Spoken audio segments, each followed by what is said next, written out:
Hey, what's up? What's up, y'all? Damage Per Second podcast, episode 186. Yes. We are back. Thursday nights, feeling all right. I mean, like rights ain't that's not the correct syntax to say that, but you know, it just felt right at the time. So just don't mind me. I am your host, Slow-Mo Backslap. Shout out to you guys in the chat. Just want to shout out all the fine people that are here. Shout out to RK4247, Blade X, Ramon Terrell. Ramon, I feel it. I feel like Ramon's going to have a good year. I don't know why, but I feel like he's going to have an awesome year. Michi dies a lot. The legendary Yobi, and shout out to Yobi for re-upping as a channel member. He is a 10% for 17 months. This man is killing it out here. Shout out to you guys, and shout out to my co-host, Mr. Gaming Forte. Forte, how you been, man? What you been up to, man? I've been good, man. I worked a lot last week, so I think I worked every day. So shoot, the last 2 days, all I did was work on some stuff and take naps and sleep for the most part. And I did jump up to work and sleep, man. Work, sleep, not even play games really. Did jump into a couple of little things, but nothing real strenuous or something that I really had to think about. But no, man, it's been really, really good. Like today's like I want to say today, maybe because I went back to work, today was like the first day that I actually felt like I got out the house and did something productive. So yeah, you kind of be like that when you work a lot. And plus I got vacation coming up the 17th, I believe, through the 22nd. We're driving down to Georgia, so Okay, that's going to be fun. So getting myself ready for that. But no, outside of that, man, just so you live in Michigan. Yes. You're driving to Georgia? Sir, paying for kids to get on a plane. I know that struggle. Also, you know what used to be a little bit more cost effective, but super annoying for the commute, taking the train. Yes. I used to be able to recommend it. Now it's like everybody got on that wave and it's more expensive, and the actual trip sucks. Like me and the family used to go to Florida for vacation, and we would take the train from Virginia all the way to Florida, take like a whole day, talking like 12 hours. But I didn't have to drive. I didn't have to put the miles on my SUV. You can actually bring your SUV with you. They just load it up into one of the cars. It's pretty cool. Oh, really? And, I didn't know that. Yep. So you don't, when you get there, you ain't gotta go deal with Hertz or Enterprise or Thrifty or whoever. I used to work at rental car companies. I know how that is. You know, you think you say, hey, look, I need an SUV, a real SUV, and they pull out a RAV4. You're like, bruh, I just told you what I needed. Well, yo, this is it was just like, the vehicle that you thought you was getting or similar. I'm like, bro, I know these games, okay? I used to play them. Go back there and find me what I reserved. I ain't playing them games. I got my own SUV I bring down there, but it's just the commute. It used to be because no one used to care about the train, that like nobody was doing it. So like we'd be in a car by ourselves, spread out. I get to just like, I'm 6'4", so I get to, my legs ain't cramped. I'm using up 2 seats. I'm sleeping like I mean, ain't comfortable, but it's better, right? Right. Last time we did that was a car. Yeah. Last time we did that, everybody was in there. I'm sitting beside a dude that's like my size. I'm like, bruh, We can't be a 6'4" and a 6'7" dude in two seats beside each other, man. This can't work. You got to go. Man. You get like we had to figure it out. We was all trading seats and everything, and I'm just like, my daughter don't want to be, she was 7 at the time. She didn't want to be sitting by nobody but family and trying to get it all figured out. Yeah. It's I'm just you driving to Georgia. Man, trust me, not looking forward to it, but yeah. Well, it was so our family, is all driving down. Well, now they're flying down because they ain't about that driving life. And trust me, I'm not about that driving life either. I like driving, but I really don't want to. But it's a lot different, like when you ain't just buying tickets for you and another person, but you got to add 2 more people to that. So we were thinking about it. It's like, okay, so we can get the tickets to fly there and back for about $800, $900 tops. So I was like, okay, that's not that bad. But then when you start thinking about having to get a rental,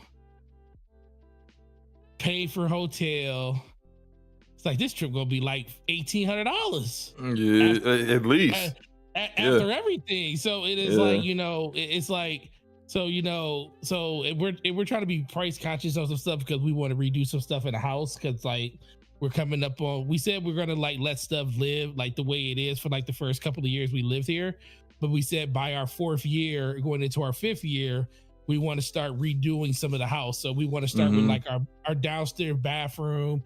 We know the kitchen is going to be the biggest thing, so we want to start with the small stuff first. So we want to redo the bathroom downstairs.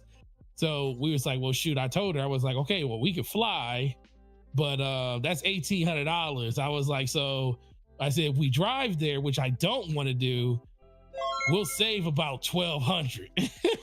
just drive. And we came up with a reason to drive and stuff. My wife wanted to, she's like, well, if we drive, we can go to Buc-ee's. And I was like, yeah, we can go to Buc-ee's. So we can go to Buc-ee's. What is Buc-ee's? Oh, Buc-ee's. Oh, so Buc-ee's is the biggest gas station in the world. It's like, why is this great? Because they have everything there. Like, shout out to, I bet somebody in the chat definitely knows. They've probably been to Buc-ee's before, but Buc-ee's literally is like a grocery store, a food mart, a Walmart, and everything in one place. And it's only a few of them. It was based out of Texas, but there's one in Kentucky that we go by in Kentucky when we drive through, and they have some of the best beef brisket, some of the best sandwiches you ever have. They have like their almond nuts and stuff that you can get in different flavors and stuff. It's an experience though. It's a very, very nice gas station. It is crazy that you can call it a gas station, but that's what it is. So my wife literally said, okay, well, if we save $1,200, we can spend $200 at Buc-ee's. So she's like, well, we can stuff at Buc-ee's there. She was like, so this is the funny thing. Buc-ee's is like the midway point. It's slightly under the midway point because it's about 5.5, 6 hours from us. And the trip to like where we're going in Georgia is like 11. So we already planned it out. I was like, okay, so first person drives, we go to Buc-ee's, get our food, go to the bathroom, do all our stuff, and we'll switch drivers, and we'll do the same thing coming back. So she's like really looking forward to this now. But it's mostly just the fact that, man, it's super expensive to like, fly now. It's like, unless you get those tickets super early in advance, it's like you're paying like $300-$400 per person at this point. So yeah, flying ain't the wave. It's just not for me. Especially that time, but that's about it. Yeah, but you know what? what's really kind of like, and maybe I'm just getting old now, and I just get like apprehensive about certain things. Like I'm hearing all these things with like Boeing and cutting corners and getting the FAA to kind of look the other way with them not doing like proper maintenance to planes and stuff, and it's just like. I ain't flew in a minute. Yobi knows what Buc-ee's is. He explaining it to people. Yeah. So, Yeah, I just I'm not I don't know. Like I mean maybe I just gotta get it out of my mind, but I just kind of don't want to be doing flying anytime soon unless I got to. Shout out to JD Gamer with his $5 super chat. Says, hey Forte and Slow Mo, Amazon and Xbox together for the win. By the way, pathetic pork begging pony still got no games. Shout out to JD Gamer. Yeah, I'm just kind of apprehensive about it, but you know, I'll get on the plane again one day. I'm not John Madden out here where I refuse to fly anywhere, but like it's just kind of for me. So anyway, you said you haven't really been playing games, right? I played some stuff, but I haven't been deep into it. Like I have Elden Ring and haven't booted it up yet because I just haven't been feeling it. So. But I've been paying attention to what everybody's all the discourse out there. What did you get Elden Ring on? PC. Hey, look. So this is what you gotta do. The real way to play the game. Right. So you got to install the unlock frame rate mod. Yeah, I heard about it. Because From Software don't want to unlock frame rates because Optimus. You know, since we already talked about, we're just going to just transition into this anyway. But you also need to install the seamless co-op mod. So you know how like not only does From Software not care about unlocking frame rates, but they also don't care about giving you a quality co-op experience.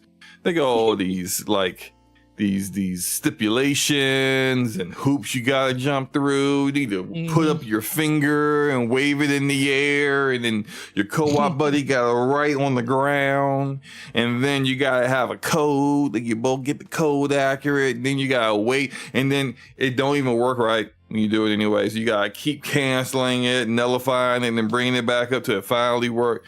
The seamless co-op mod not only works way better, and it's a actual like more traditional co-op experience that like literally everyone in the industry has already figured out, for, you know, except for FromSoft.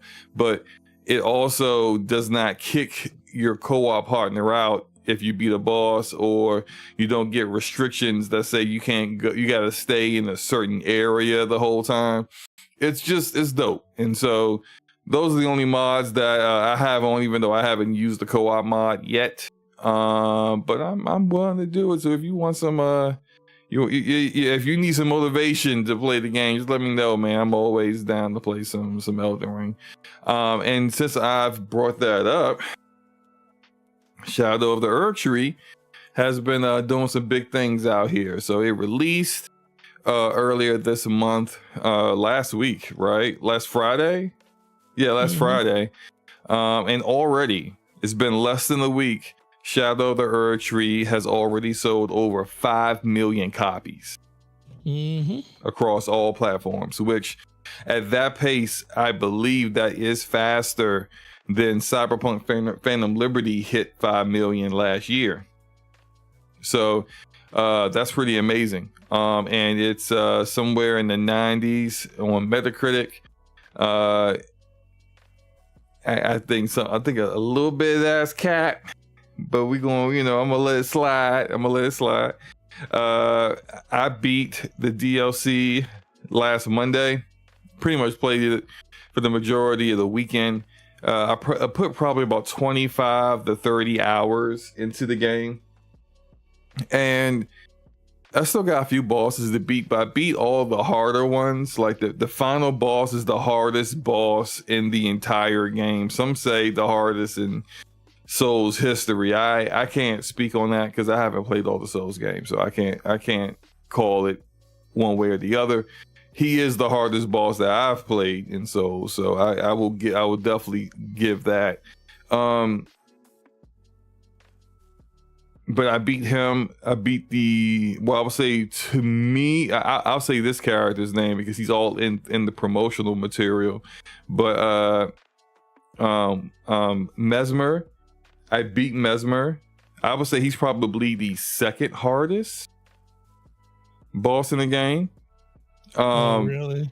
Yeah. See, like what they did in in Shadow of the Erd Tree is essentially listen to what everyone was saying about what was difficult or not so difficult about the base game, and basically took away everyone's excuses. So I'll start with well,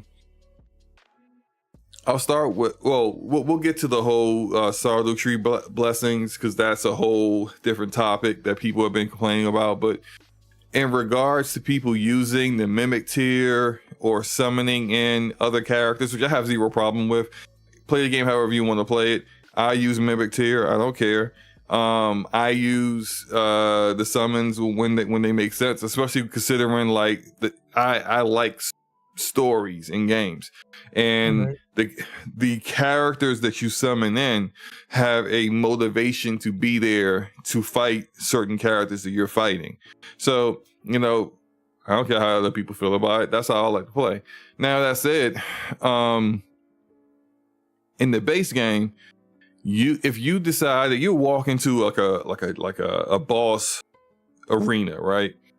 And the boss will be on the other side of the arena, just looking all, you know, fly and everything, just kind of like eyeing you up, sizing you up for a good like 15, 20 seconds.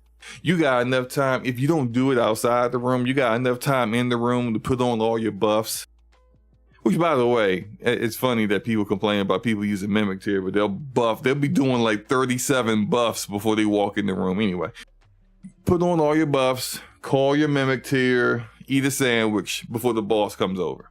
Right. In Erd Tree, you don't even have time to breathe.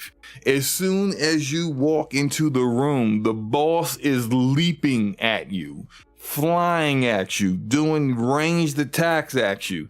You are ducking and dodging. You ain't even got time, because like the whole calling your Mimic or your summon, whatever the heck you want to call, it's like you pull out this bell, but there's a whole animation to it. It takes like 2 seconds. You don't have 2 seconds. They are on you as soon as the fight starts.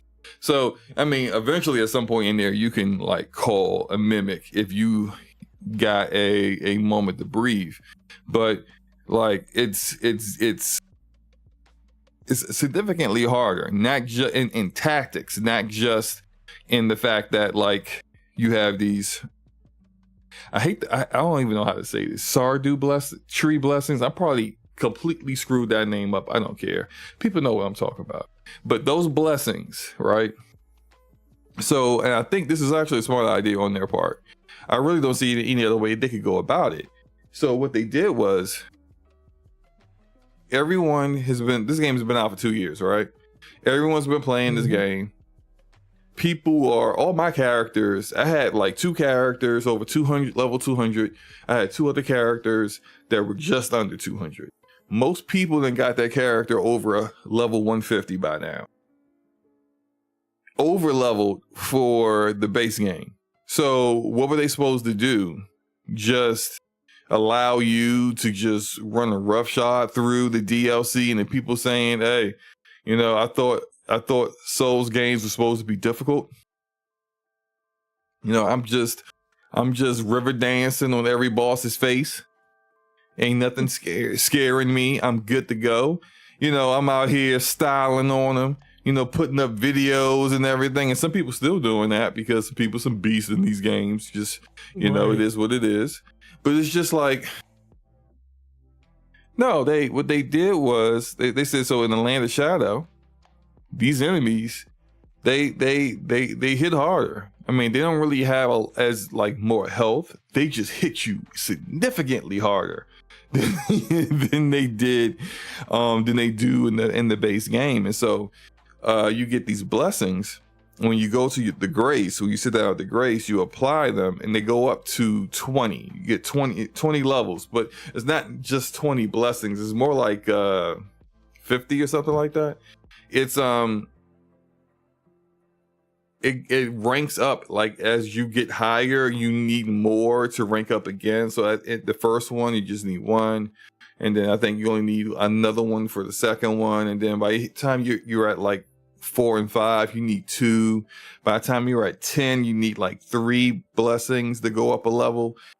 All that said, they did make it. They came out with a patch, I think yesterday, where they made an adjustment to that. And there's some people that got it wrong. They think that they have buffed the blessings to make make it easier to play the game. All they really did was made it easier in the first part of the game. They put the blessings. So what the blessings do, they give you more damage, and they give you more damage negation so that you can take hits a little bit better. The what you get to, like, the higher you get, the better you can, damage you can take and damage you can deal. They kind of gave it a more lenient curve. But once you get to like level 10, it's the same as it was before they made any changes. So this really only buffs you up to a certain point compared to what it was before, and then it's the same after that. The only real change is that if you get all of them and you hit level 20, they increase that buff to kind of make it a bigger goal for people to go after. Because I mean, frankly, I don't know anybody that's at level 20. The character I beat the game with is at level 17, and I mean, like, I have a list that I looked up. Yes, I looked it up. I don't care. These games is too obtuse, too vague on everything for me to just think I'm just going to go around looking all around this massive map. This map is huge. Looking for these daggone blessings. You out your mind. I got better things to do. I use a guide. And even with that guide, they're telling me, hey, the blessing is over here in a dragon pit. And I'm like, how the heck do I even get over there? There's some things, like, just the design, like, and the art style is fantastic. But the design of these, the level just sometimes just be having you like, where do I go to even get here? and there was some of that in the base game, and it would be a bit annoying, but it wasn't as bad as it is in Erdtree. Erdtree is just like, there's only one way to get there. And I get it sometimes because there's a progression of the story element to it. There's some areas you can't get to until you kill a boss. So, right.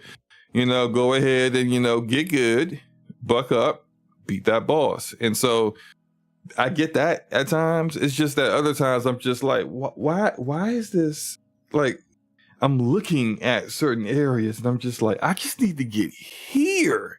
Can I just get here?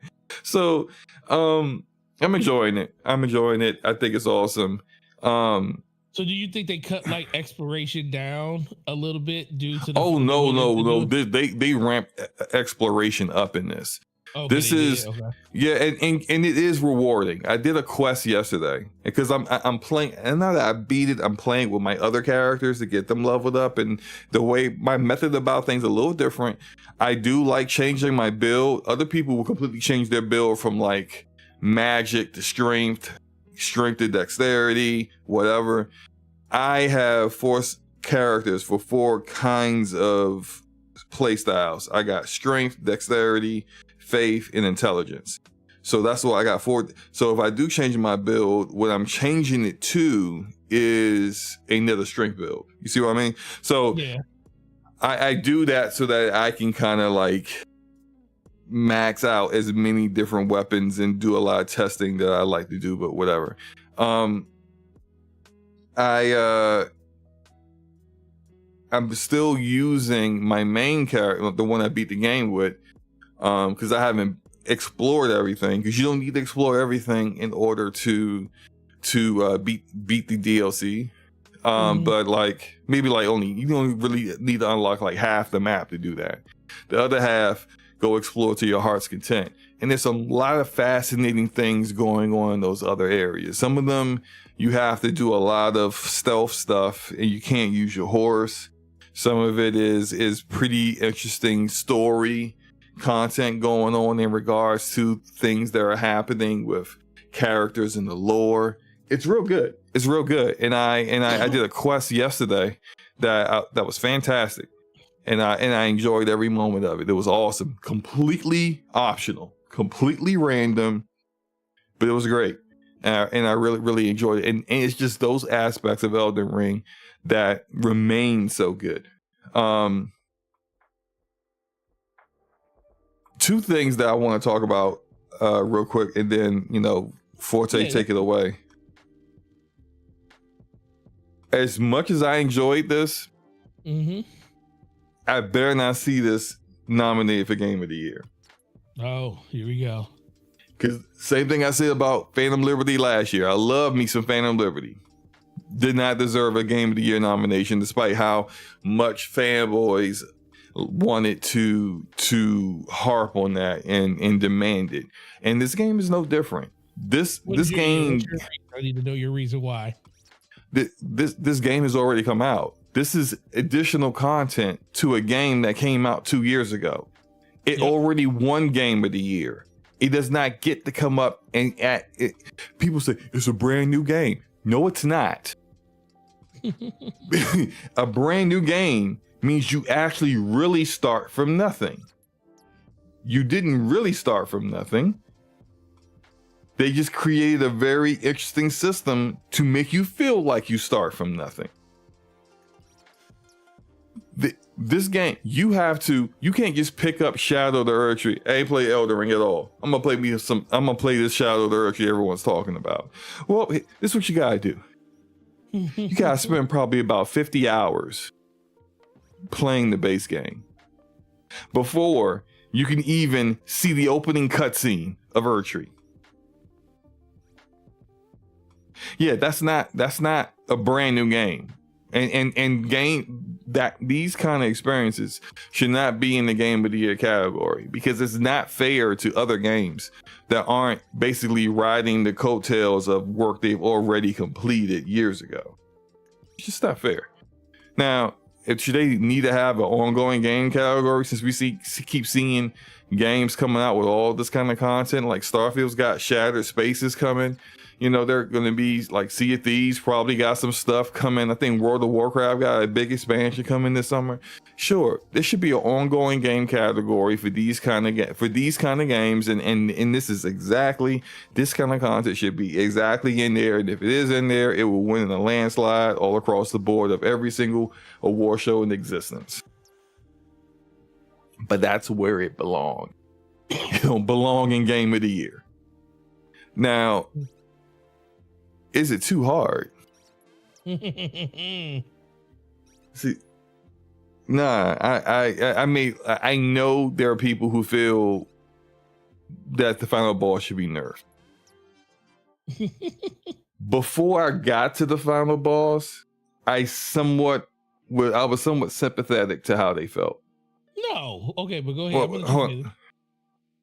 But then after fighting the boss and getting curb stomped myself, I had to see, like, I didn't do what other people did. Like shout out to Casanat who died to the final boss 700 and something times, bro. Yeah. He died over 1,000 times total in the DLC, but 700 of it came from the final boss itself. I'm not doing that. Bro, that was called perseverance. Shout out to him, bro. Great perseverance. Also, he's making a lot of money doing that with over 100,000 people watching them the whole time. I would go at it like that too if I had that many people watching me. That's it. I wasn't even streaming. Was it 100 hours in the DLC? He beat it right before he hit 100 hours. Yeah. Look, I'm not. If I was him, yeah, I get it, right? But I'm not. So for me, I was using my build that I got to that point. The backhand blades with fire affinity applied to them.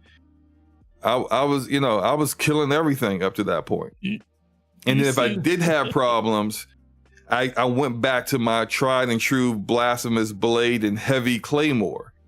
I those are my dual greatsword build that I beat the base game with. It was still viable.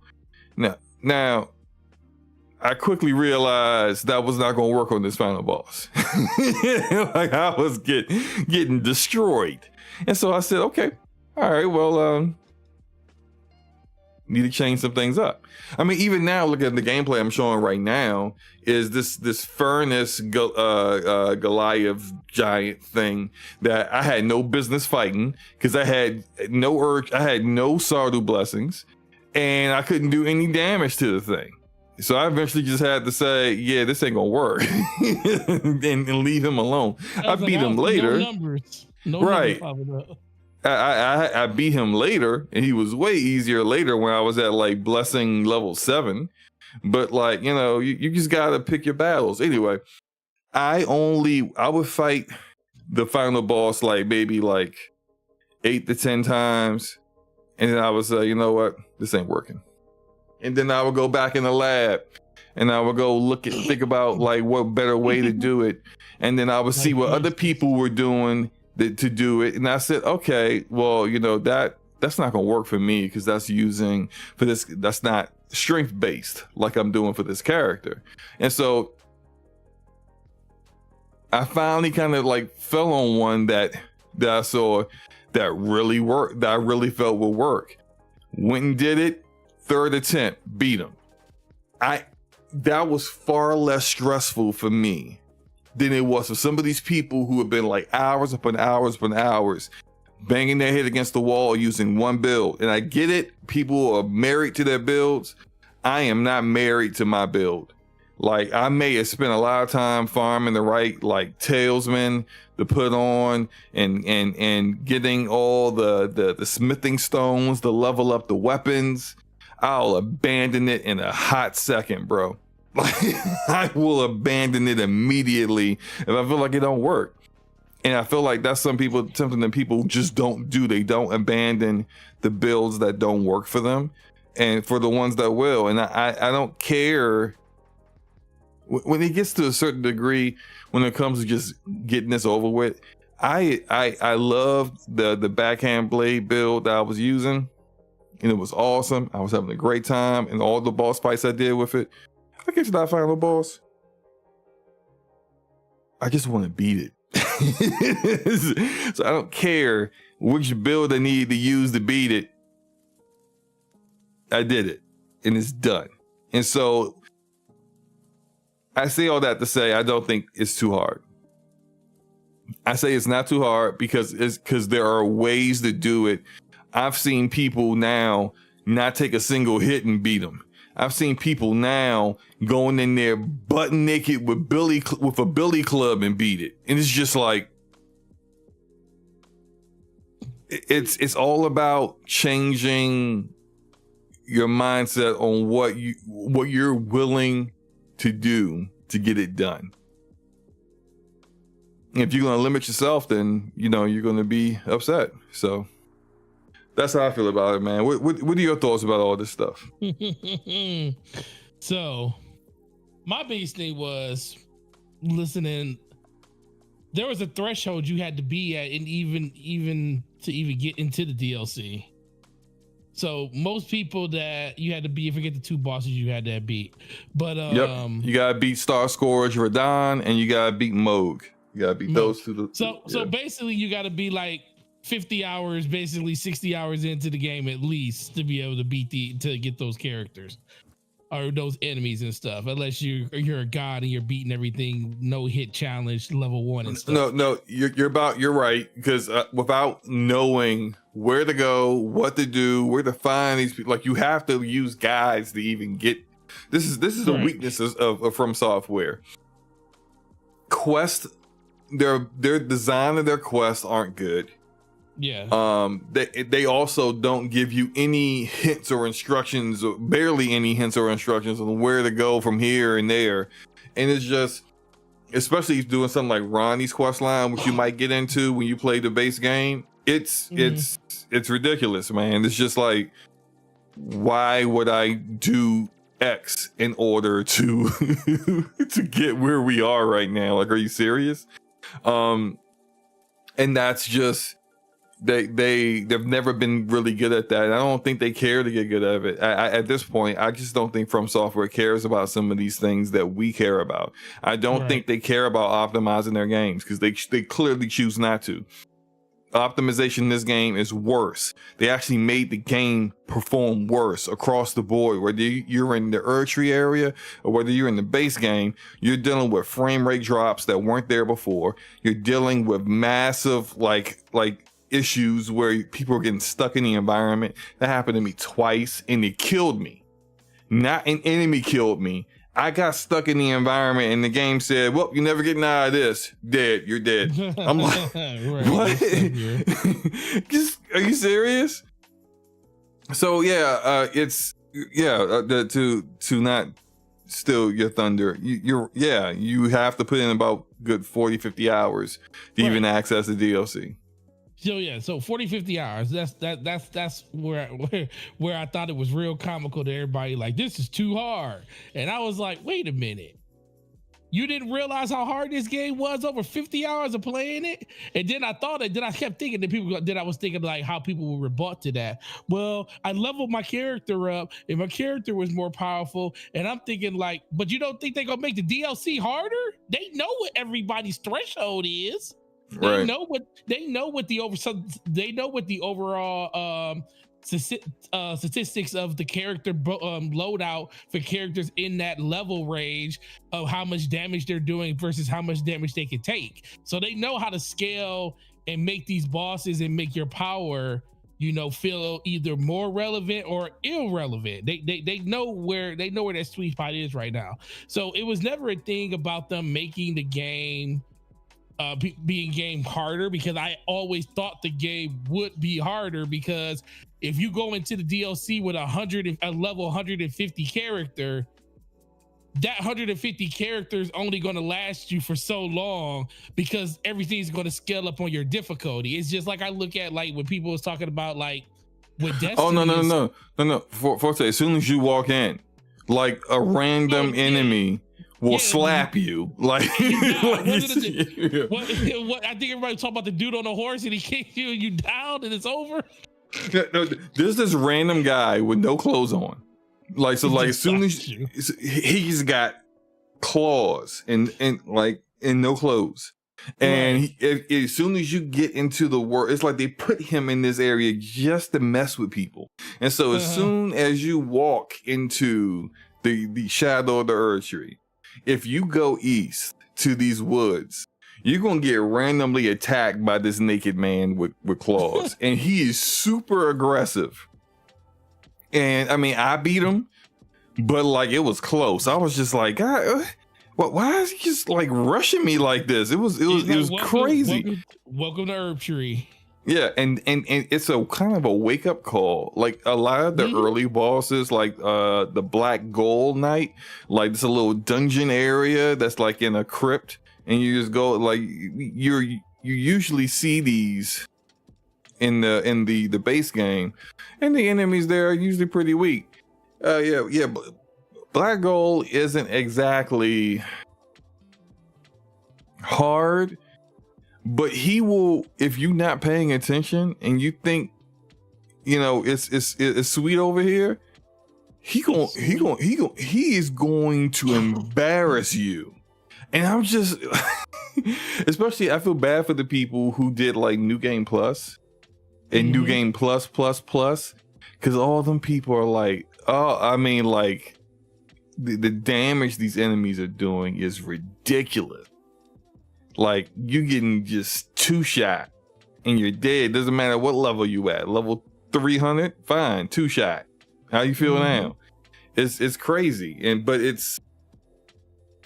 there is a way to mitigate it, and there's the blessings. You don't need to farm the bird no more. To farm your runes. You don't need to do that no more. Although I do it sometimes just because I have a habit now. If I have too many ruins on me, if I'm like sitting at like 300k ruins and I'm like, I need 400k to do a level up, I'll go farm the bird and farm some ruins because it'll take me like 10 minutes to get the 100K I need. And then I'll just get the level up just so I'm not walking around with like 500,000, ruins about to drop if I get killed. But you don't really need to do that because that's not really going to make you that much better. If anything, if you can't do a respec of your build because you don't have any larval tiers, you may start like doing some rune farming to get the levels you need to kind of get your build right. But outside of that, it's just not necessary. So listening to all that, like the biggest thing is, I don't think that the game was too hard. Being a person that hasn't played it yet, I don't think it was too hard because I think people's expectations were kind of warped of where they thought the game would be versus where they left off with their character in the first place. Because like, let's be for real, whenever a new game comes out that you already have a character that's already pretty much maxed out power and everything, it's just like a game where they start you out, I forget, there's a lot of games they've done it where they start you out super overpowered and then all of a sudden something happens and all your powers are gone. Yeah, you lose all your power. Yeah. You realize how weak you really are when you're going through the game as you're building that power back up. So what I thought was so this is the reason I think FromSoft did what they did. I think they made this decision because the what they did with the first 10 levels. I think they did it due to the fact that they do realize that there is a huge subset of people that are playing this game that do not understand that where they left their character doesn't mean their character is going to perform and persist like it was in this new DLC versus what it was when they first left their character. Everybody feels like their character gets nerfed. Like, whenever a new DLC comes out and you're not performing as good as you were the last time you played it, like, what did they do to my character? What did they do to this? What did they do to that? And it may be just the fact that everything around you is more tuned up compared to where you were the last time you played the game. And it's not like they're punishing you. They're just telling you this is the starting point of what this DLC is going to require of you to be able to get through it. Now, there's a lot of people playing this game that normally would be playing it. Elden Ring was one of those phenomena that got people to come out and play a game that they had no business playing.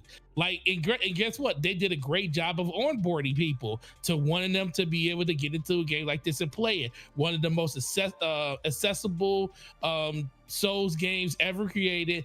The majesty of just how open the world is. The fact that you can run away from bosses. I don't even know in the DLC because it seems like it's a little bit more confined. But I still seen that people were able to run away from certain things in the game. But once certain bosses, it depends on where you're at. Yeah, where you're at and stuff. But it feels like they just basically tuned it and made it like, okay, this is what the experience is going to be for people that already have characters that's going to be at that level, or people that's going to have characters that's going to progress through the regular game and get to this level. But there's a lot of people that were just super excited just to get back into the game. And let's be for real, 2 years went by. They forgot how hard this game really was. Yeah, hey, look, it took me a minute to just remember how to do anything in that game. Just remember how to get on the horse. It took a while, man. Like I remember playing with Luca. Shout out to Luca, and we were like, "Yo, how do you do this again?" Right. And it was just like, and then I'm like, I don't even remember. I don't know. And we're just like sitting there trying to figure it out. But also the game is being relentless to you. You're trying to figure all this stuff out, and the game is punishing you at the same time.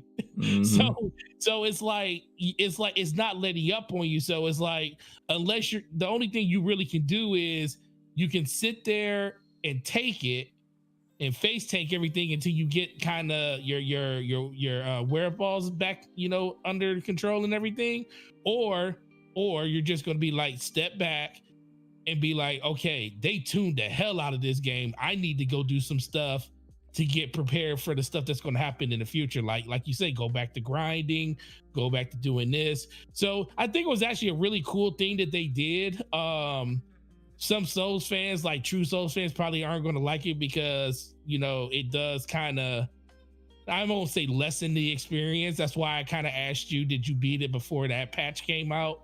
And it's good that you did, because now I know in your mind is like, well, I beat it before that patch came out, so it really didn't affect me. And it seems like it doesn't really affect people in the end game anyway. It only really No, it affects doesn't. you during Yeah, the first, that patch the first 2 doesn't hours make, of it. if you're sitting there at the grace right before the final boss, you that patch didn't change anything for you. Didn't change anything for you, right? And if you were sitting there and you're only like a level 8 on your blessing level, you should have been there fighting that boss at level 8 anyway. You should have go find some more blessings.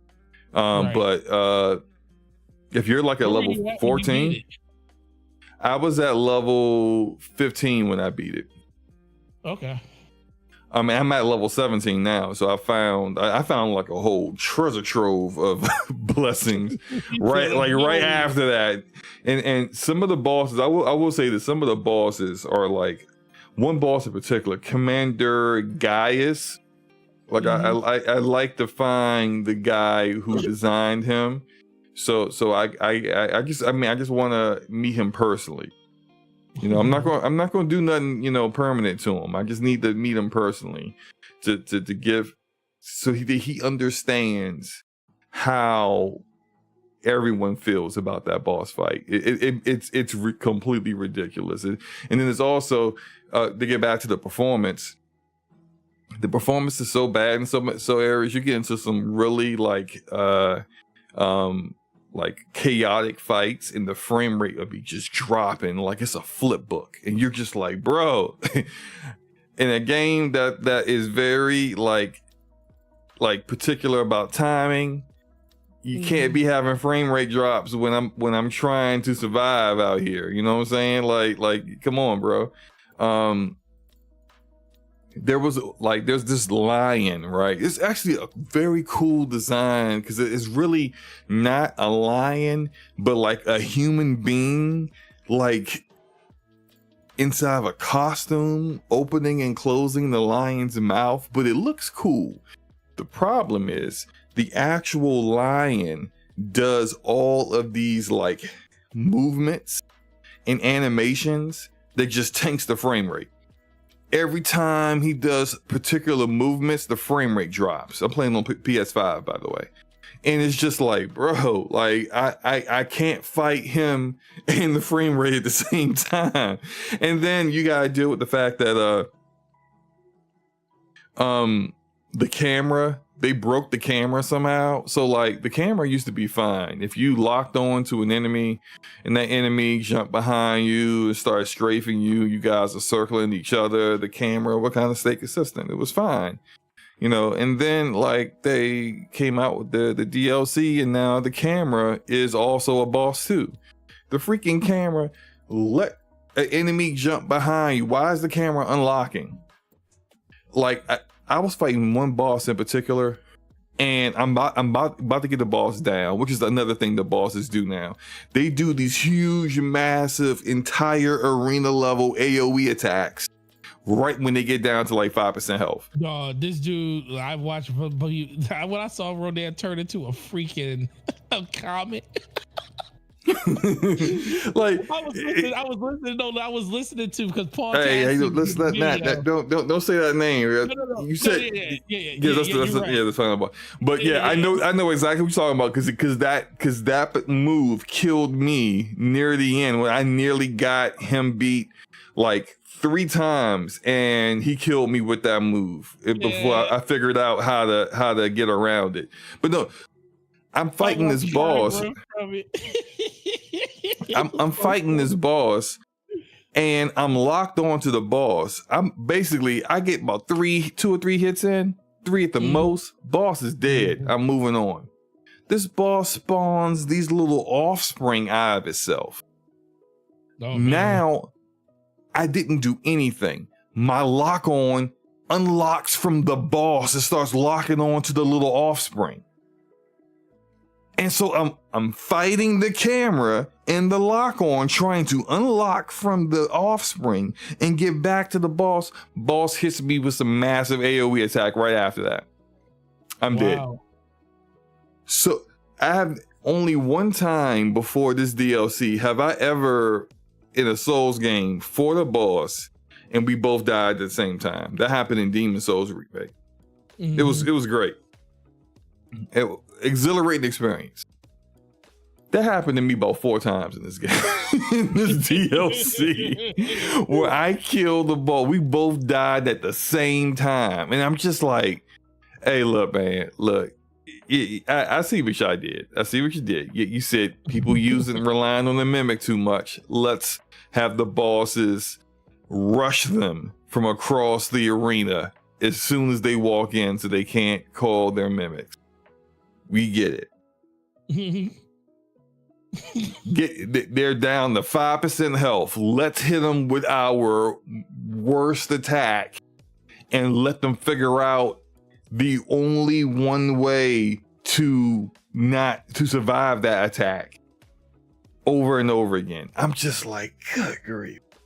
Now, again, not complaining about the difficulty, but if you're going to do all that, can we have consistent frame rates and can we have a camera that works? That's all I ask.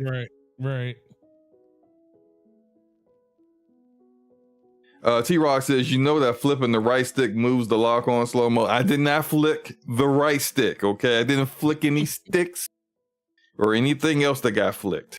All I did, I was locked on. I was like, I'm about to kill this heifer. And then all of a sudden, these little offspring came out of her or whatever. And I'm just like, I'm attacking. Now I'm attacking the off. I'm like, I didn't touch these little bastards. I didn't touch the right thumbstick at all. And it's just, but that's not the only time that's happened. Like there have been times where enemies have, like, bosses have done like moves where, for example, I'm fighting Mesmer, and Mesmer has these snakes, and he has this really cool move with these snakes. It's like a long combo thing. You gotta know the pattern to dodge it and know when you can actually attack him when he's vulnerable. Multiple times when he was doing those attacks, my lock on will unlock, and then I'm lost. And then there are other times when you're trying to lock back on and you see the person to lock onto and you try to lock, and then the camera flips around. And I'm like, wow. Now I'm just exposed. Just go ahead and just slap me in the back of the head. Just go ahead and kill me. Since I got my back to you like an idiot, you know?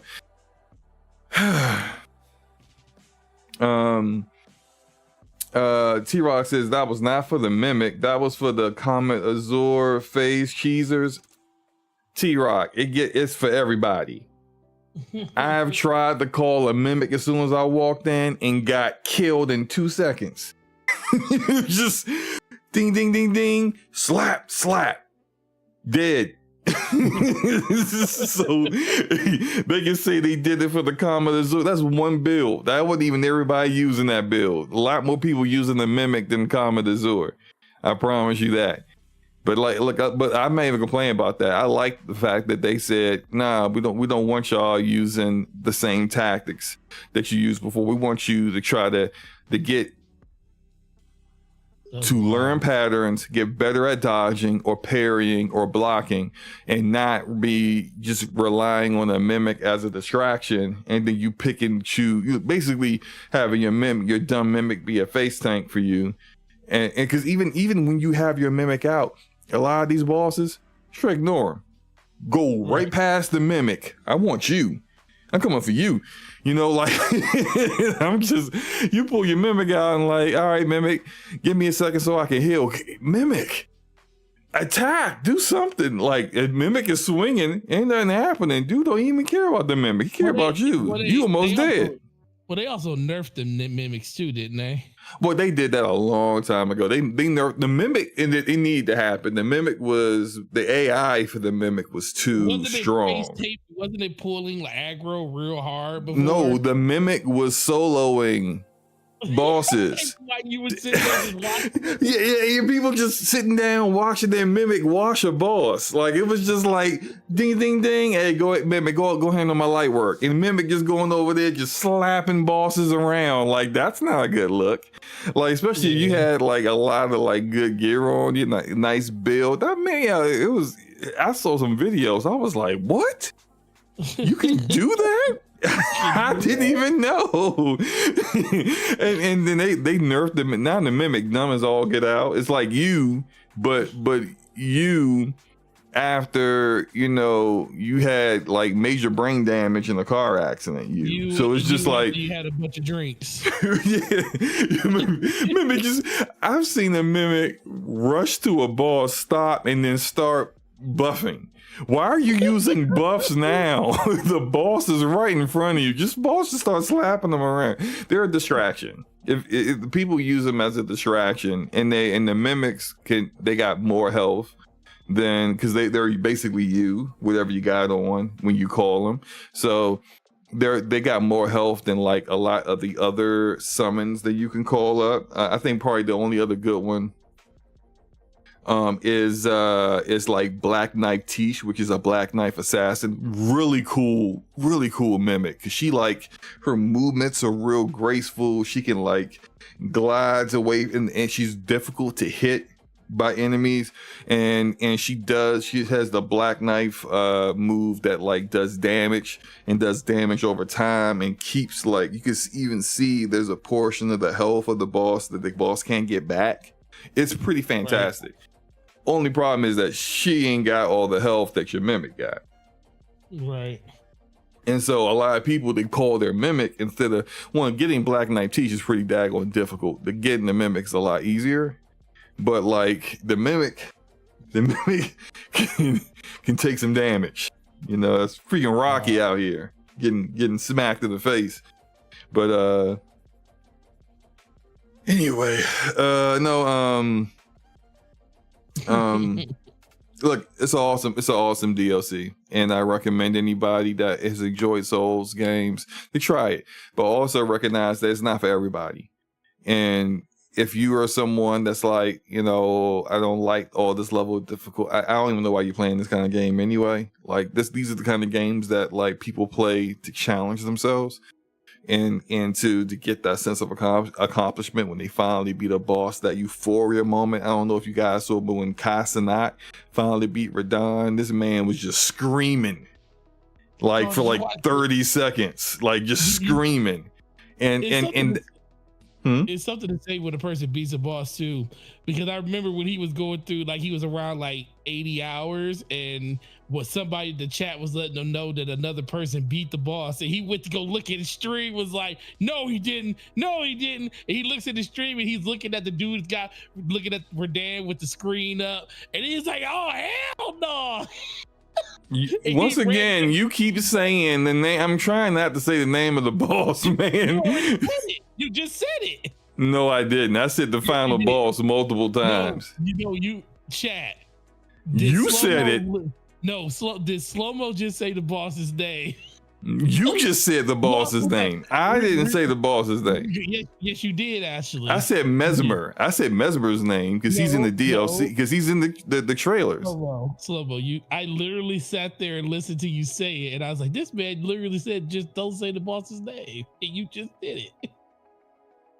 I have not even talked in context of like my boss fights with that boss, so I did not say that person's name. You keep saying it though. How much money would I put on this? I ain't putting no money on it. I'm just saying, just stop saying the boss's name. Wait, are you confident in that?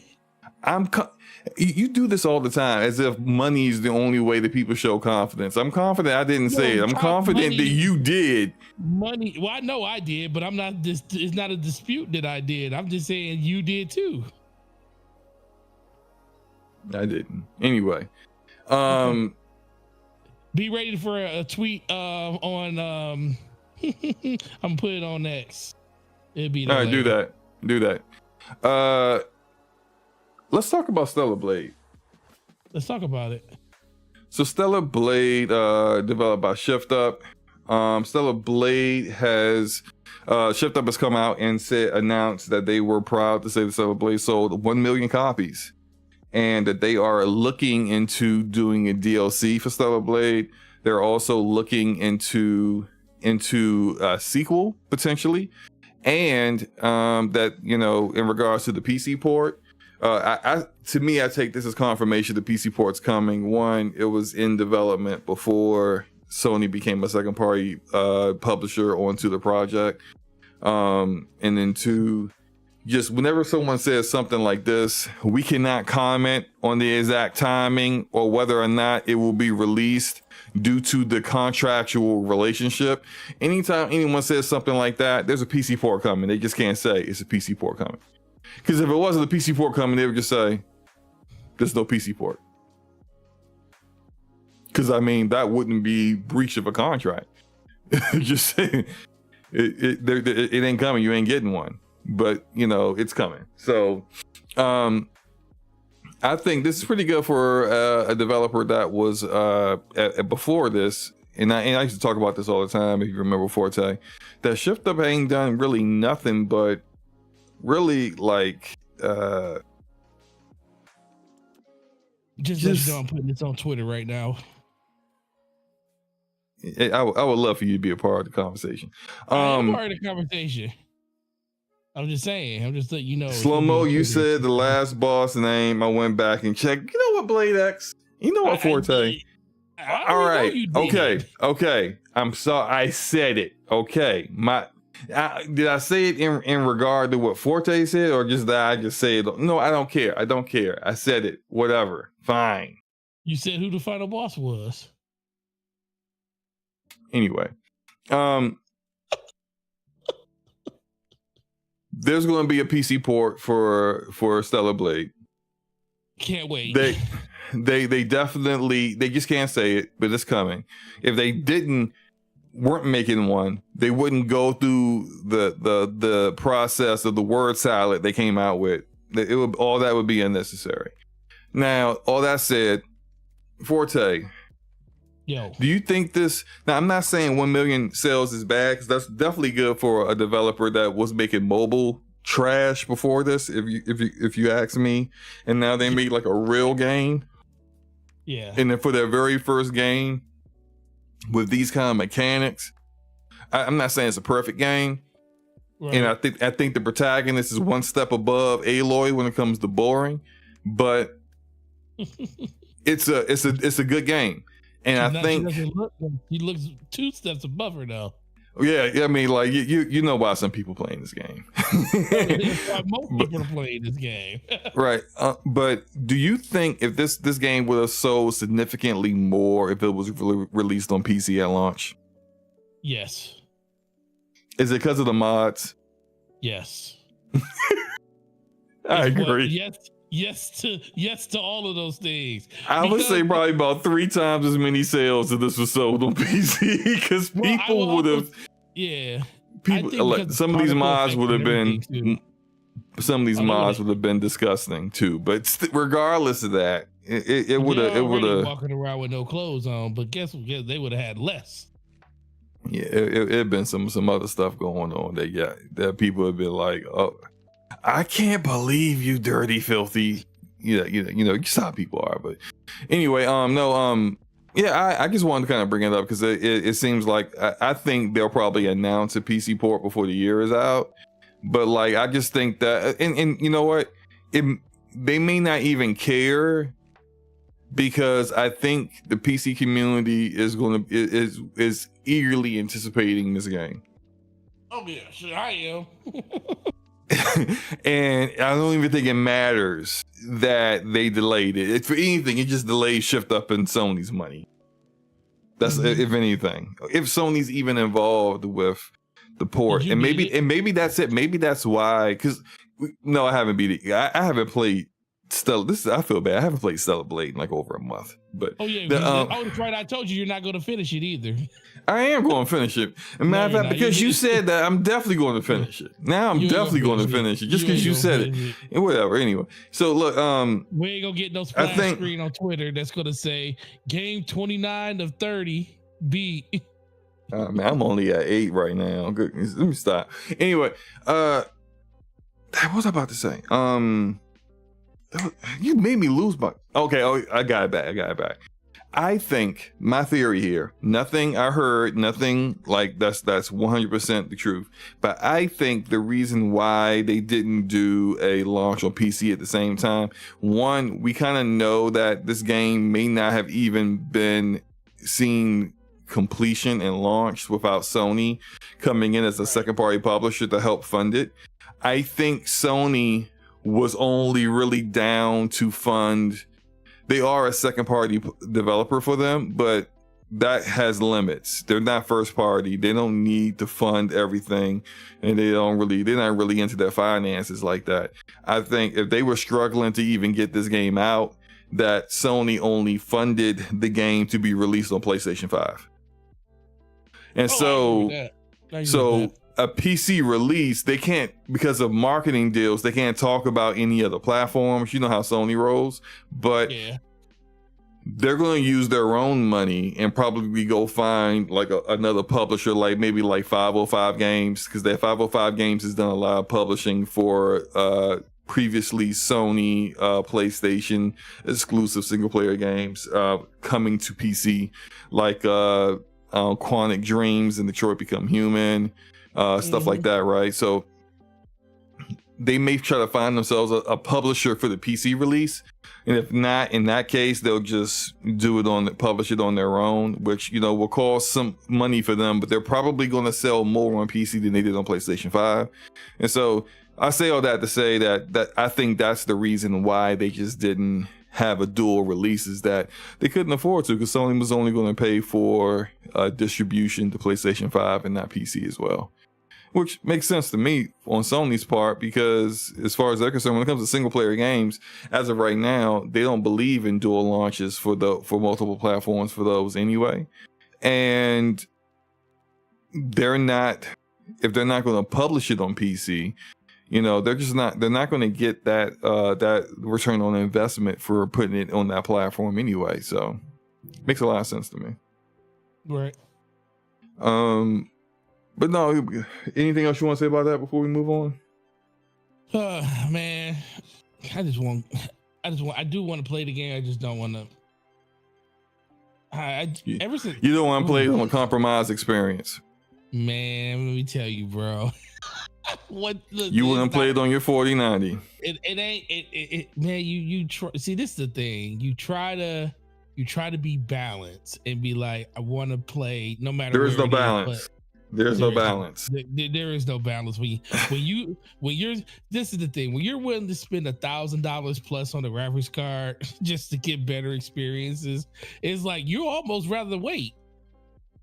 That's what a lot of people do. This is what remember when Herman Hulst was talking about. He thinks that they can entice PC gamers to more PC gamers, the ones that don't already have one, but other PC gamers who play some of their games that release later on, a year or two later on PC, to then buy a PlayStation to get the sequel day one on consoles. And it's just like, you don't understand how PC gamers are.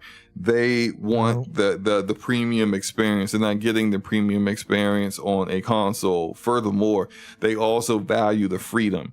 Not like I'm not talking about Mel Gibson Braveheart freedom. I'm not talking about like civil rights freedom. You know, I gotta break it down for people who act like they don't understand what I'm saying. I'm talking about the freedom to play the game however they want to play it. If you were a person that's like, all I care about is frame rate, I'm gonna drop it down to 1080p. I'm gonna put the preset on low, and I'm gonna play it at 300 frames per second. Hey, it's your PC. You can do whatever you want with it. That's you. Enjoy.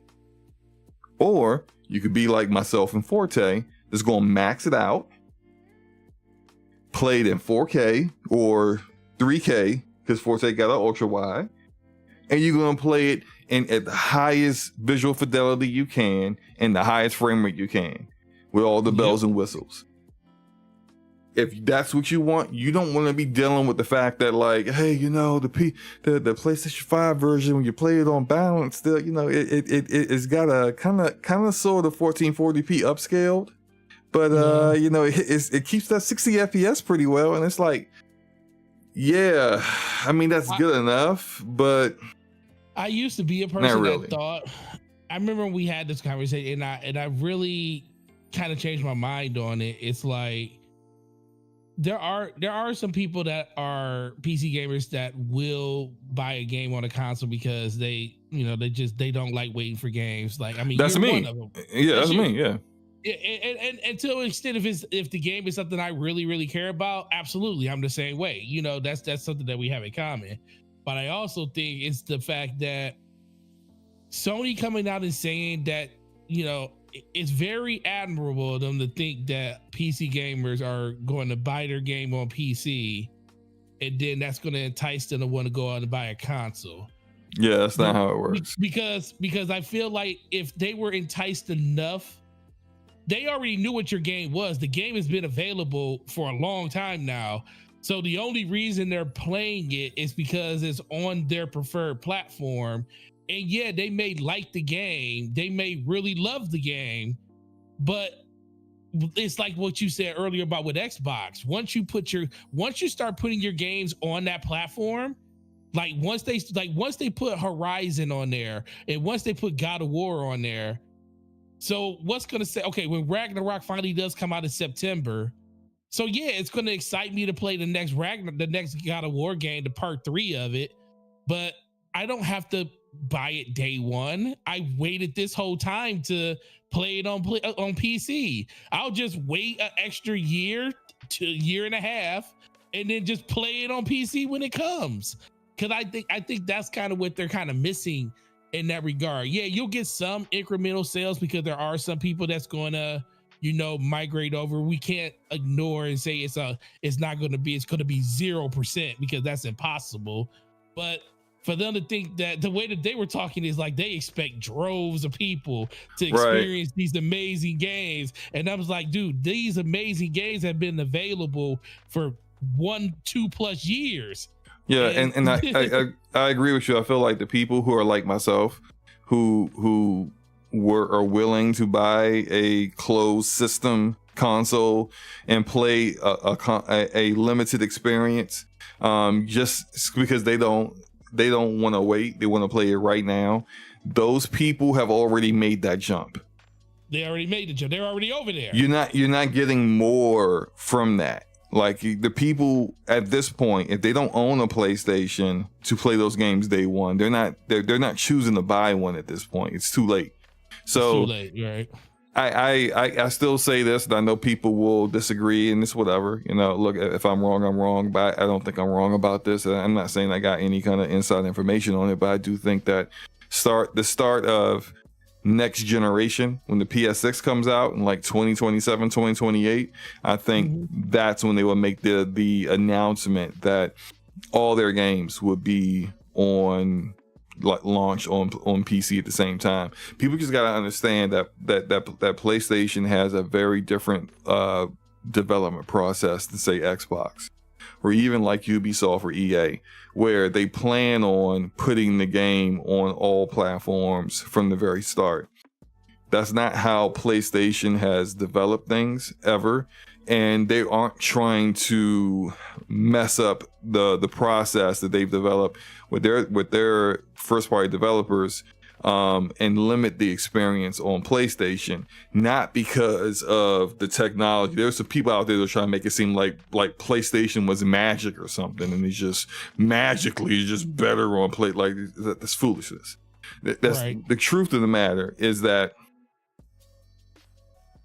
there are tools that PlayStation developers use that don't quite work right on PC.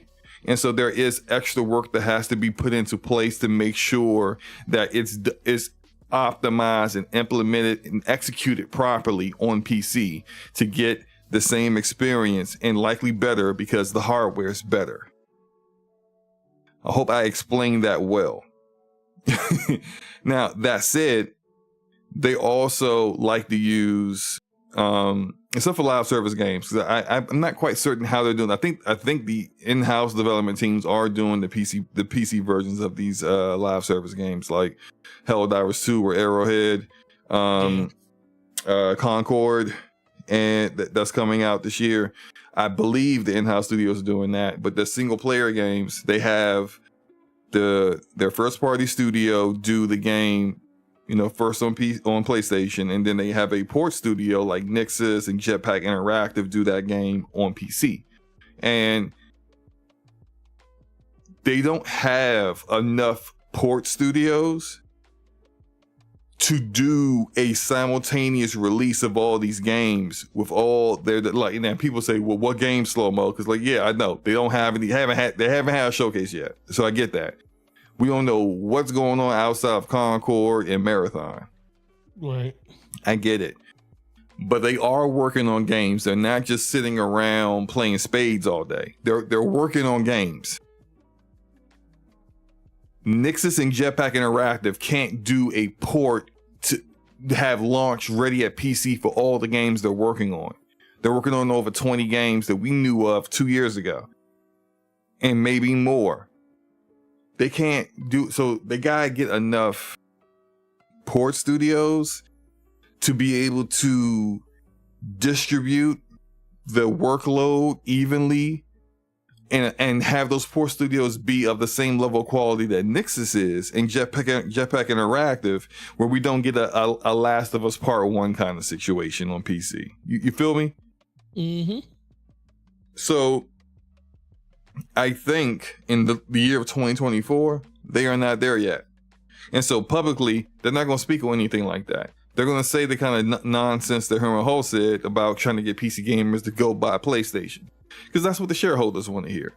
But the truth of the matter is they know that's not the case. And they know they would like to captivate more of that PC community, but they can't do that and not disrupt the way they do things and fumble the bag on PlayStation 5. So until they can actually have their operation working in a way where maybe some of these first party studios might end up becoming support port studios. I mean, freaking Media Molecule. I mean, they canceled Dreams, right? You know, they like Dreams should have came to PC and it didn't, and they don't even feel the need to port that to PC. What is Media Molecule doing out here? Can look, get them on some stuff, man. Have them port freaking Demon Souls remake. Let's get the ball rolling. just get this over with, because ain't nobody really checking for what anything Media Molecule. I know that sounds real slanderous, but it's true. Ain't nobody really checking for them like that. Ain't nobody checking for them. Man, yeah, you terrible. Yeah. I said it. Ain't nobody checking for Media Molecule. Go make a port to PC. You know, be useful. But no, this has gone far off topic. Anything else you want to say about this before we move on? No, just move on. All right, Beth. So, Dragon's Dog. Yeah, now I'm about to be slanderous in a different way. Dragon's Dogma 2. Dragon's Dogma 2 is getting an update. So you remember back when the game came out, and I was like, you know, it seems very interesting that like Capcom's fiscal year ends at the end in a few weeks, and yet they released not even a few weeks, less than a week before when the game was released. And when the game came out, people was complaining all across the board, all platforms, poor performance, didn't make any sense. People with 4090s not being able to get 60 frames per second in the cities. Everyone's up in arms. Oh, it's just, you know, you got an old CPU, even though people's CPUs was like 2-3 years old and they couldn't do it. It's just like, how old does a CPU need to be in order to get 60 FPS in this city? What it just came down to is the game was unfinished. Right. It's an unfinished game that was released so that they, within their fiscal year, so their investors would be happy because they told their investors this game will be released in that fiscal year. And then now we get the fruit of that. The truth of it is we get proof that was the case, that it was an unfinished game, because they released this patch that on consoles have added the ability to change graphic settings from high and low. And also add an option to turn 120 hertz output on or off, in addition to other optimizations on PC. And so when this game had people out here killing NPCs in cities, so that the scripts that they had of the NPCs weren't bogging the CPU down, why didn't you do what any game any AAA game has done in the past, I don't know, half a decade, and have a setting on PC for crowd control. You know, if you play Cyberpunk, you can change the crowd density. You can say, I want it on max. I want to see everybody. I want it to feel like an immersive city. And you can then drop it to console-like settings where the city's barely populated. It's up to you. Why couldn't you provide that in this game, especially when the majority of the NPCs in the cities ain't doing nothing anyway? They're just walking around and yeah, they're acting like real people, but is that necessary? Is it really? All you need is the vendors and the quest givers. You don't need nothing else in these cities. So if you can't hit 60 FPS, what is the minimum? Provide performance modes for people. If you can't do that, don't release your game. That's all I'm saying. Forte, what your thoughts on this, man? So I agree with that. It's like at a certain point, it's like if you can't hit the bare minimum, it's like why are we?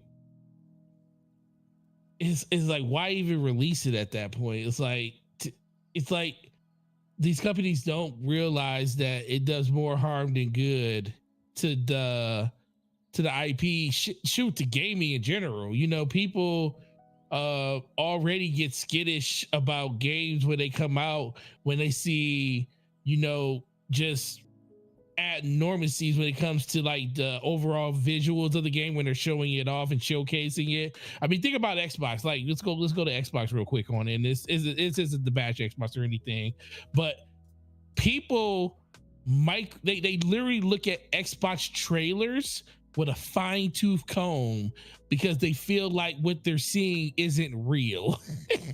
Like Fable. Xbox tells you that that's Fable in engine and that game is running. That's what the game's going to look like. There is on PC, it will. Yeah, it definitely look like that on PC. There is some version. Now, granted, the Hellblade 2 does look like that on Xbox Series X. But it's 30 frames per second. But it's 30 frames per second. But guess what? Yeah. People were questioning if that was gameplay. Mm-hmm. And it was gameplay. It just, you know, like you said, it was 30 frames per second. We were watching it on a PC run at 50 or 60 frames per second. But that's just the way that this kind of conversation goes and stuff. It's like they don't understand the underlying problem that happens when you go out and you start showing these things off and then come to find out you can't live up to those expectations and then you still release. It does, to me, it does more harm than good. I mean, I don't know how you feel. I just feel like at a certain point, every game does not deserve a pass. Yeah. Look, I every time this happens, I say it. And I said about the May update for Starfield. I said Starfield should not have come out until May of this year then. Halo. Yeah, Halo. Hey, when you couldn't deliver on enough content so that you're not rotating the same three or four maps over and over again, then you should have released the game until you had enough content for multiplayer. Freaking Starfield didn't. Todd Howard acted like it was impossible to do the same level of fidelity in the end game and still have it at 60 frames per second. And then 6-7 months later, he did exactly that.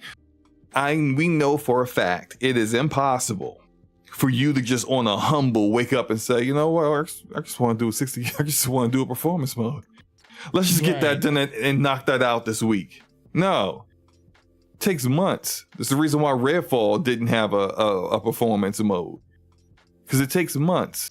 And so when they released that game, they knew they were doing a performance mode. This is what I say when I talk about when you have features, not content, because Shattered Space is new content. That's not that's not features. Not having that at launch is fine. Phantom Liberty not at launch for Cyberpunk, that's fine. Right. Shadow of the Erdtree not being there at launch, that's fine.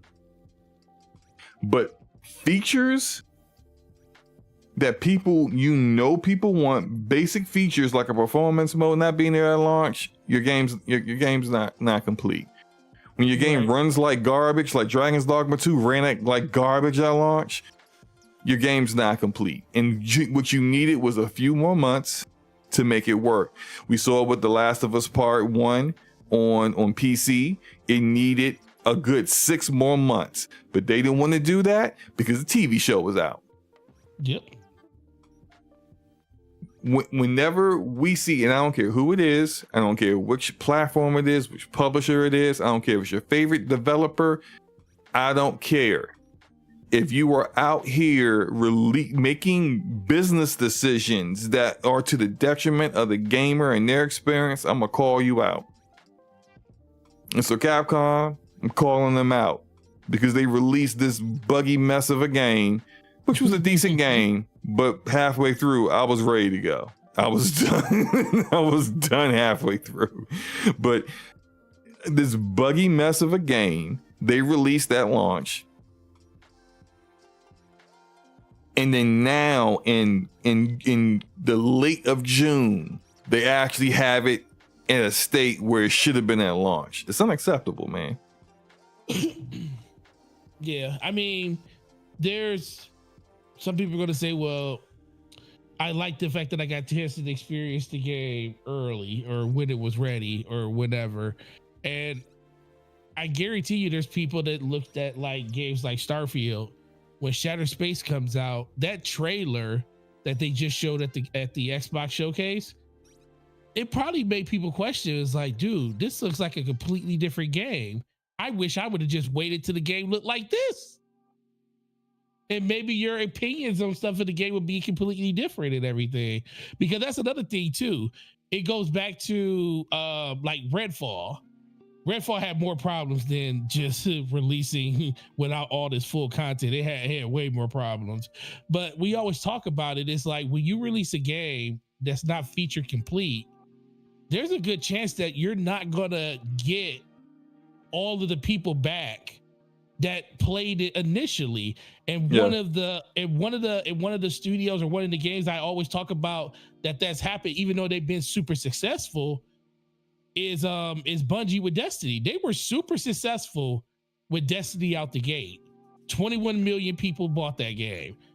Guess what? 21 million people ain't playing that game today. 21 million people ain't even boot that game up within the same calendar year after it already released, because some people had a false expectation of what that game was going to be long term based on what Bungie had put out for people to see and say and take in. And that's something that a lot of people are just kind of tired of at this point. It's like, part of it can be a gamer's fault when they assume that things are going to be more than they actually are. But these developers do go out of their way, it seems, or not developers, I'll say the publisher. The publishers go out of their way to make sure, because I don't think the developers do it. Publishers the developers want to, they done worked years, then put their marriages on the line, their exactly. mental and physical health on the line. They want to make a great game, and they want the satisfaction of seeing gamers see their game, say that was awesome, thank you, and they want to feel that contentment and satisfaction of a job well done. Publishers don't care. They don't care, right? Exactly. So they're the ones that make these decisions that are detrimental. Erodimus is challenging that Halo Infinite was not incomplete, which is ridiculous. What? Erodimus, just because a game is a live service game doesn't mean it should have zero content in the live service compartment.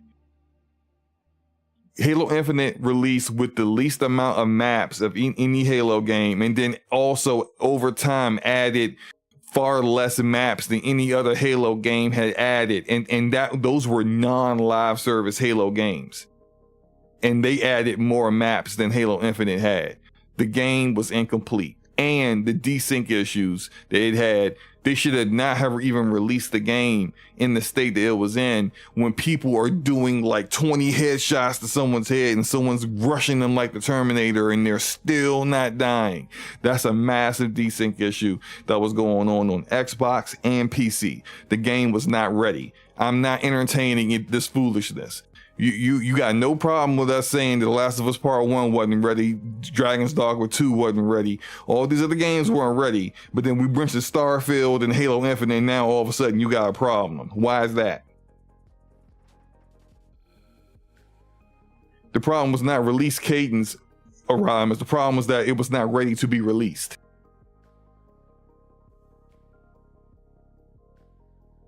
When you don't have enough maps, you are not ready to be released.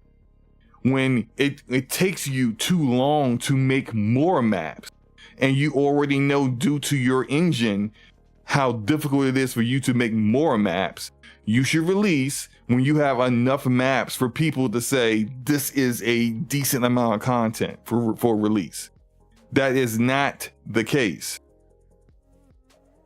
They failed on content at release and cadence, both, not one or the other. And with Starfield, we said Shattered Space is DLC, and therefore that's not the problem. That's right. That's extra content on a single player game. That's fine. Starfield had tons of content. It's not the issue. The issue is the issue is they try to act like they couldn't do 60 FPS, but they really just didn't have time to do 60 FPS. The issue is Todd Howard boldface lied to PC gamers, telling them you need to upgrade your hardware when he didn't optimize his game for anything but AMD CPUs and GPUs. And that was obvious when 2 or 3 weeks later, they came out with a patch that had an uplift of performance for NVIDIA and Intel parts that was up like 20%. Meanwhile, on the AMD side, there was like anywhere between 4 to 5% difference in uplift. That's ridiculous. You just optimize your game for these other things.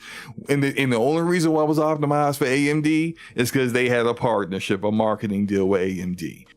We see the game. Publishers and executives making decisions that are detrimental to the gamer is what we are talking about. It is not a partisan thing. It is not a platform thing.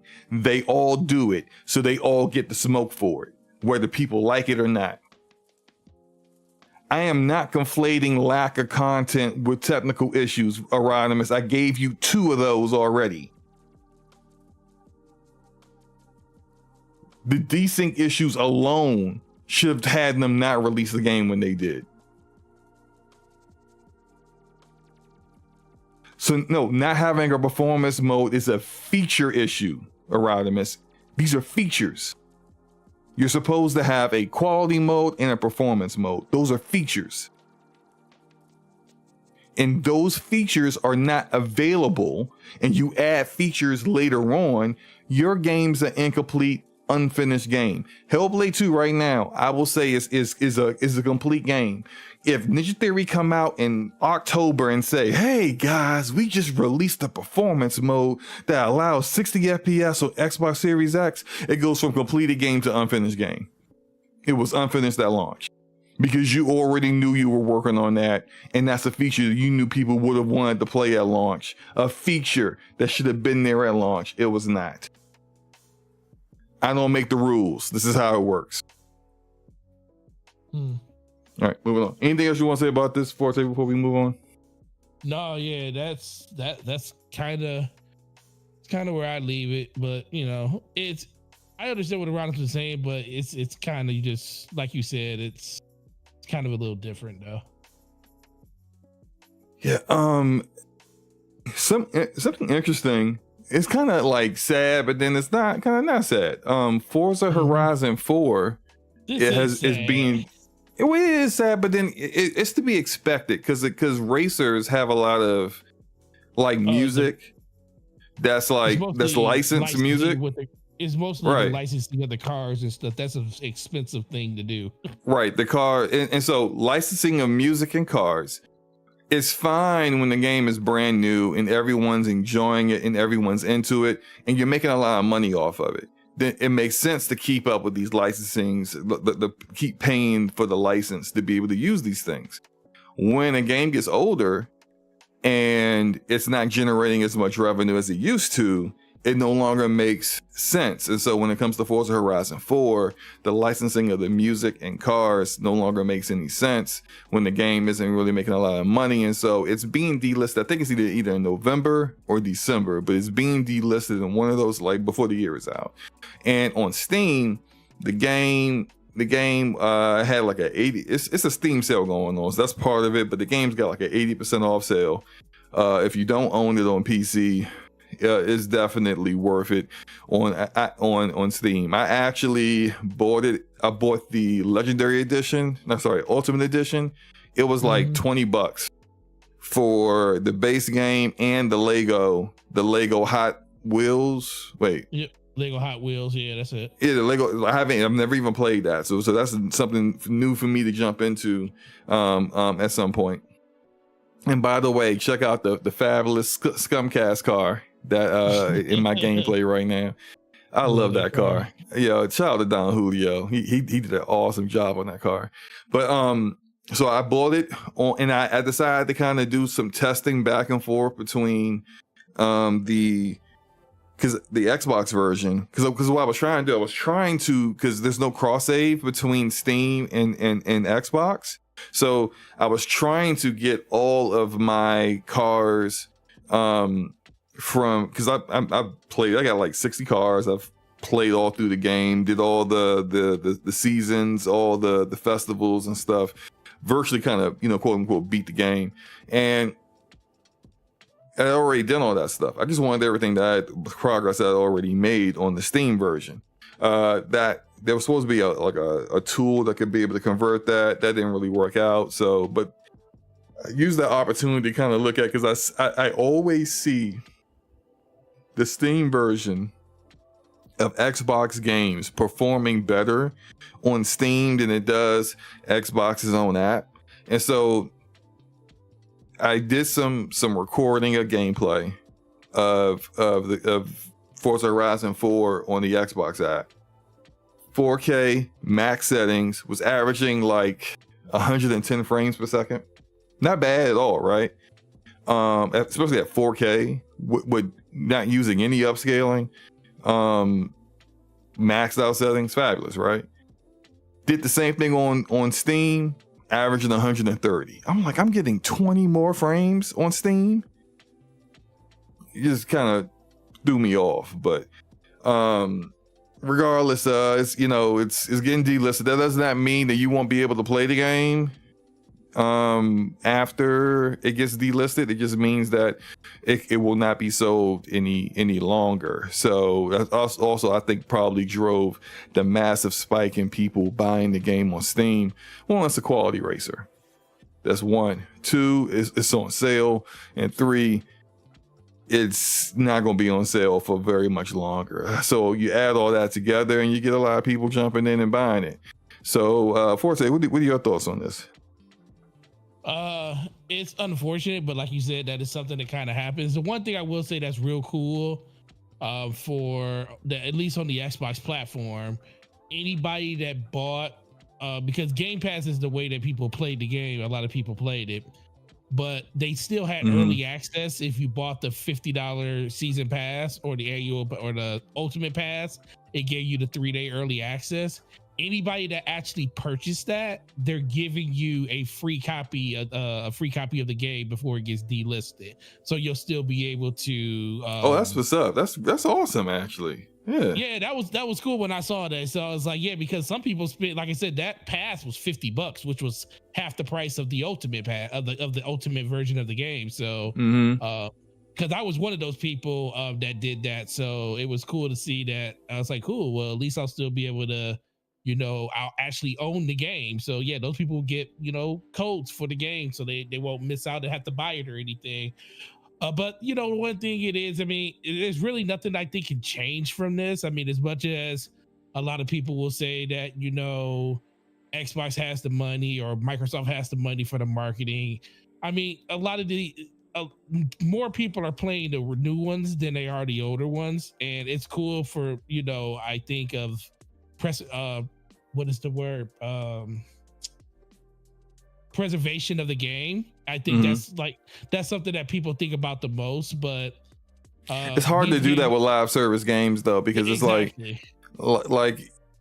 as much as I'm not trying to defend the corporations here, but like even for Microsoft, Azure servers aren't free. You know, like they gotta pay somebody.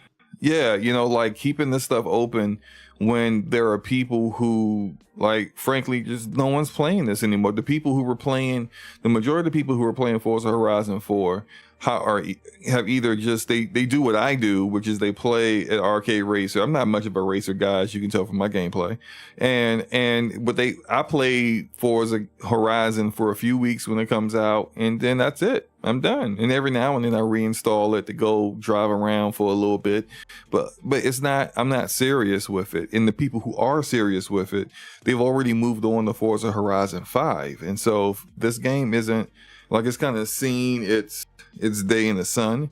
And when that is the case, it's like they can't keep these servers open forever for the small percentage of people who are still playing the game. It's just not realistic.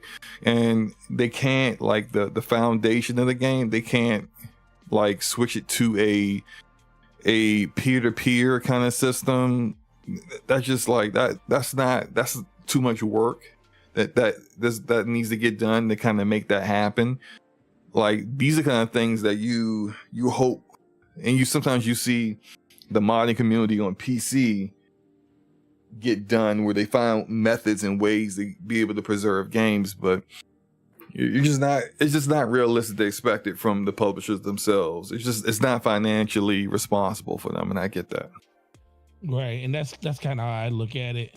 It would be nice for that to be a thing, but I think in general, people just got to kind of understand that it's going to be like this, unfortunately. Games that you love, and games, if you really worried about stuff like this, just buy the games, and then you don't even have to worry about stuff like that. But I think that's the biggest thing for a lot of people. Man, you ready to do this last topic and transition over? Yep, I am setting it up. Well, I'm almost done setting it up. All right, so as you guys know, this is probably going to get like a few more shows where we'll still be doing this, where we'll be redirecting or rating, however you want to call it, the DPS channel as we do the last topic. In the future, releasing the entire show, Damage Per Second podcast will be on the Damage Per Second channel. So we won't be doing this for too much longer, but if you haven't already, please, if you haven't liked and subscribed my channel, do that first. Help a brother out. Appreciate it. And then when we do the redirect, please do the same over there as well, so that when we do make that transition, you know where the podcast is. You're not missing out or anything. You get the notification when we go live. In addition to other things, like I might be playing some Elden Ring, just going live and just shooting the breeze and playing Elden Ring or over there, in the future. Just, doing more than just the podcast. So we appreciate that. Are you ready? I am almost ready.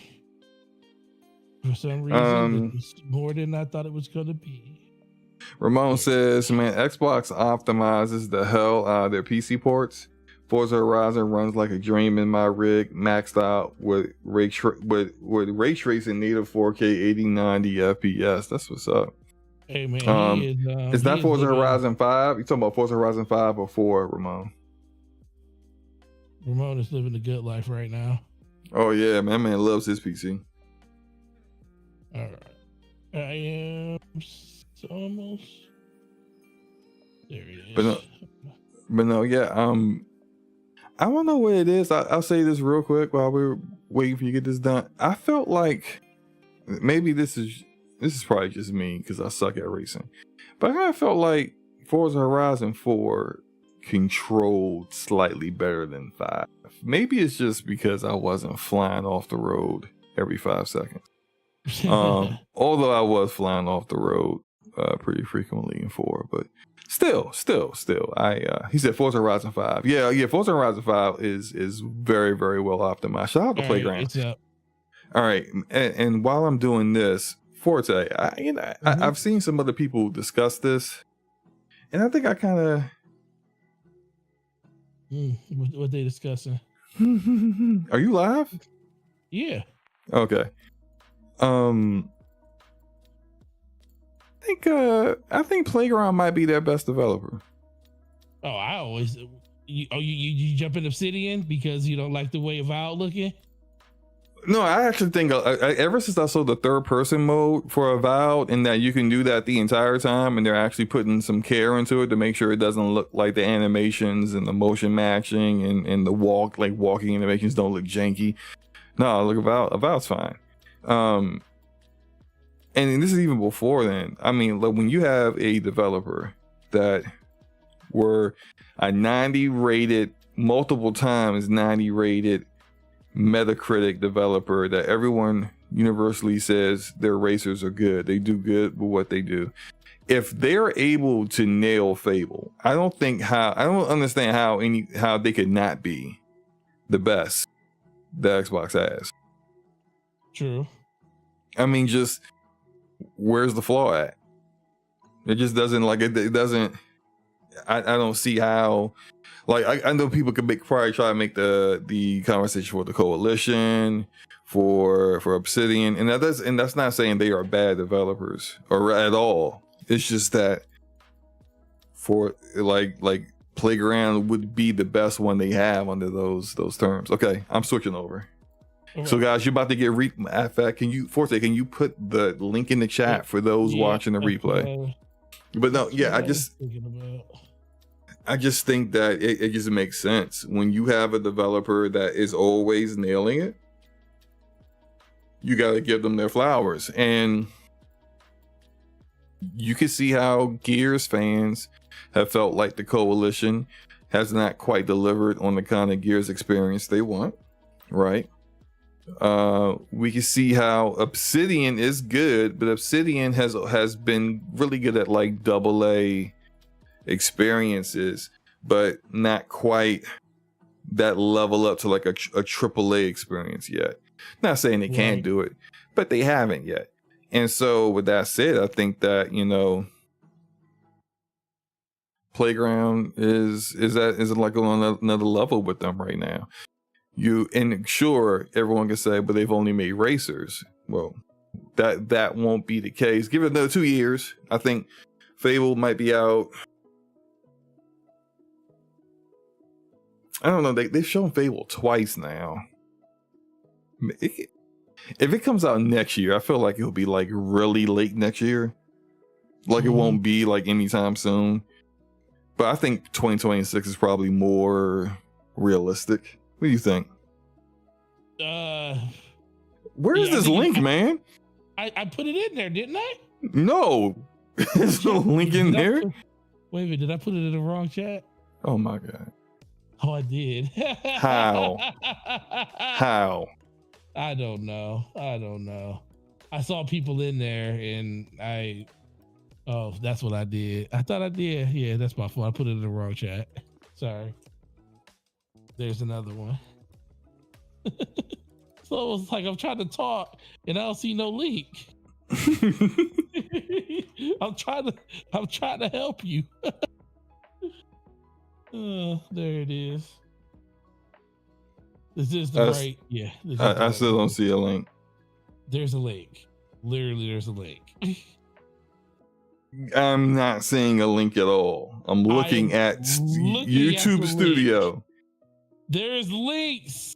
Ramon Terrell says, I need the link, and I put the link in there. No, you have not. No one has seen this link but you. Hold up. This is like hold up. Copy and paste. I did. Here, look at your text message so you can stop blaming me for this. Ramon is not. Why do I need? Don't need to see the text message. I'm looking at the chat right now. People in the chat saying there's no link. There's no link, Forte. There is a link. Look at the picture I just sent you. There are No, links. no, There's because I'm 3. looking at my screen. And there's no link in there. I typed 3 links in there. I don't know what to tell you. There's 3 links there. 3. Uno, dos, tres. I can put cuatros in there if you want. You're gonna need to. Oh my god. Blade X, where the link?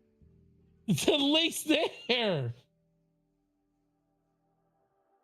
Oh my god. Okay. We'll do this again. Yeah. So Y'all see what I deal with. Y'all see what I deal with, man. Do you see the leak now? No. Why is the leak not coming through on your end? As soon as I'm sending the link. I sent it 3 times. I refresh. The link's not there. Why is the link not there? I refreshed the screen. Okay, all right. The link's not there. Hold on. Let's troubleshoot this. Just put in the word test into the chat real quick, okay? I did. Test.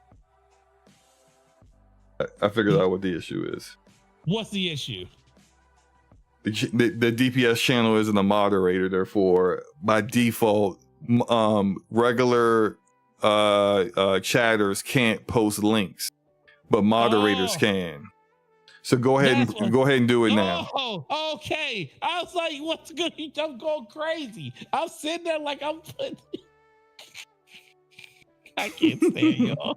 No, look, that's what I said. All right, look, let's just calm it down. Let's think it through. That's what I said. Put a test in there so I can see what's going. So and when I saw that, I was like, okay, it's not moderate. It's not a moderator. That's why. There we go. Okay. Finally, let's redirect. Because it was weird because every time I sent the link, it wouldn't be there if I refresh